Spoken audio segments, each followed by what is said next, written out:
Assalamualaikum warahmatullahi wabarakatuh.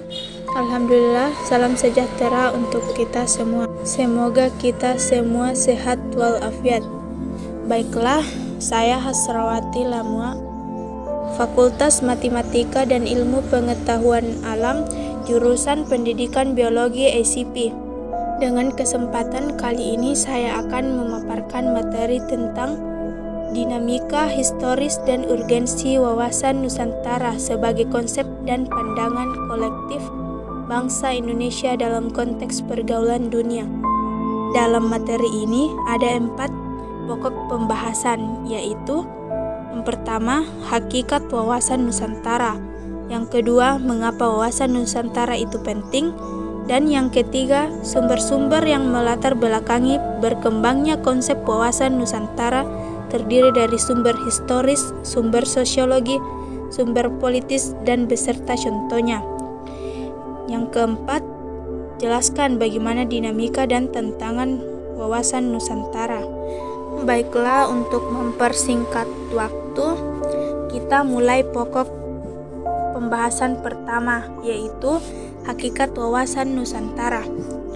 Wawasan Nusantara dapat dibedakan menjadi 2 pengertian, yakni pengertian etimologi dan terminologi. Secara etimologi, kata wawasan Nusantara berasal dari 2 kata, yakni wawasan dan Nusantara. Wawasan dari kata wawas atau bahasa Jawa yang artinya pandangan sementara. Kata-kata Nusantara merupakan gabungan dari kata Nusa yang berarti pulau dan antara. Secara etimologis berasal dari kata wawas yang secara harfiah berarti pandangan atau teropong, dipakai untuk menjelaskan pandangan seseorang dalam melihat dan menjabarkan suatu. Sedangkan Nusantara merupakan istilah yang dipakai untuk menggambarkan wilayah kepulauan Indonesia yang membentang dari Sumatera sampai Papua. Itulah tadi hakikat wawasan Nusantara. Selanjutnya, pokok pembahasan yang kedua, mengapa wawasan Nusantara itu penting. Dijelaskan bahwa wawasan Nusantara sebagai wawasan pembangunan yang mempunyai kesatuan kecakupan politik, keutuhan ekonomi, kesatuan sosial dan politik, dan keutuhan pertahanan keamanan. Wawasan Nusantara sebagai pertahanan dan keamanan negara merupakan geopolitik Indonesia dalam lingkup tanah air Indonesia sebagai satu kesatuan yang meliputi seluruh wilayah dan segenap kekuatan bangsa. Wawasan Nusantara sebagai wawasan kewilayahan sehingga dalam pembahasan negara agar tidak terjadi sengketa dan perkelahian antar kita. Selanjutnya, pokok pembahasan yang ketiga, yaitu sumber-sumber yang melatar belakangi berkembangnya konsep wawasan Nusantara. Yang pertama, sumber historis. Sumber historis ini, lajunya konsep wawasan Nusantara bermula dari Perdana Menteri Insinyur Haji Juanda Kartiwijaya yang pada tanggal 13 Desember 1957 mengeluarkan deklarasi yang dikenal dengan nama Deklarasi Juanda, yang isi pokoknya adalah bahwa lebar batas wilayah Indonesia menjadi kesatuan wilayah laut di antara pulau-pulau, bukan lagi sebagai pemecah karena tidak ada lagi laut besar tetapi penghubung.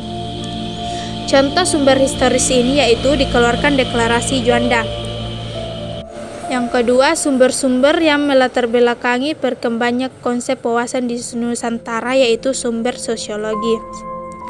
Bermula dari wawasan kewilayahan, namun sering tuntutan dan perkembangan konsepsi wilayah negara mencakup pandangan akan kesatuan politik, ekonomi, sosial, budaya, sebagaimana dalam rumusan GBHN 1998. Wawasan Nusantara adalah cara pandang dan sikap bangsa Indonesia mengenal diri lingkungan dengan mengutamakan persatuan.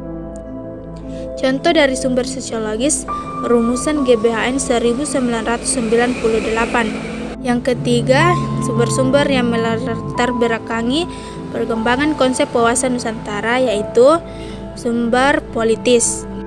Latar belakang politis kepentingan nasional mencakupi cita-cita nasional, tujuan, dan visi nasional warga negara bermula dari deklarasi Juanda, kemudian dirumuskan dalam naskah GBHN sebagai hasil konsep politik. Contohnya yaitu ketetapan MPR. Selanjutnya kita lanjut pokok pembahasan yang keempat, yaitu jelaskan bagaimana dinamika dan tantangan wawasan Nusantara. Kondisi nasional atau pembangunan yang tidak merata mengakibatkan keterbelakangan, dan ini merupakan ancaman integrasi dunia. Tambah batas perkembangan iptek dan perkembangan masyarakat global dikaitkan dengan dunia tanpa batas merupakan tantangan Nusantara, mengingat perkembangan tersebut akan dapat mempengaruhi masyarakat Indonesia dalam pola pikir, pola sikap, dan pola tindak di dalam masyarakat berbangsa dan bernegara. Itulah tadi materi yang saya bawakan, dinamika historis dan urgensi wawasan Nusantara sebagai konsep dan pandangan kolektif bangsa Indonesia dalam konteks pergaulan dunia. Semoga bermanfaat bagi kita semua. Saya akhiri. Assalamualaikum warahmatullahi wabarakatuh.